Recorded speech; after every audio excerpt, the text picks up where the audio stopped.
Подпредседателот на Бугарската академија на науките Васил Николов на бугарски јазик без обезбеден превод им се обрати на присутните во Македонската академија на науките и уметностите, промовирајќи ја платформата преку која двете научни институции ќе ја конкретизираат содржината на договорот за пријателство.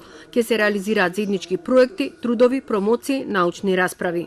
Затоа заедно треба да се търсят възможности за преодоляване. Треба заедно да бараме можности за надминување на проблемите преку водење на искрен и конструктивен диалог во атмосфера на заемна доверба и разбирање. Заедничката работа на научниците од Македонија и Бугарија во изминатите 5 години е доказ за ослободеноста од политички и идеолошки зависности во сферата на науката.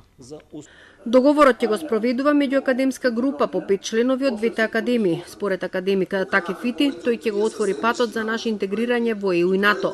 Но дали ќе успеат да се надминат политичките стереотипи? Тоа за дел од академската јавност може да се стори доколку договорот за добрососедство не се сведе само на ревизија на учебниците. И не смее да се сведи договорот и тој член 8 на ревизија на учебниците. Така и ние имаме право според тој одговор еднакво право да ги менуваме бугарските учебници. Ако на тоа се сведе научниот пристап, тогаш науката нема место во овој договор. Професорката Јованка Кепеска вели дека Бугарија се уште нема изградено јасен став за македонскиот јазик и идентитет. Можеби ќе се повампират историските црнила кои што постојат помеѓу нашите два народа, а тоа е точно со формирањето на една заедничка комисија и една државна комисија.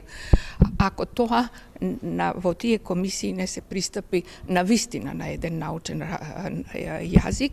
Договорот за добрососедство го потпиша премиерите на Македонија и на Бугарија Заев и Борисов. Од меѓународната јавност тој беше оценет како мост за политичка стабилност на регионот.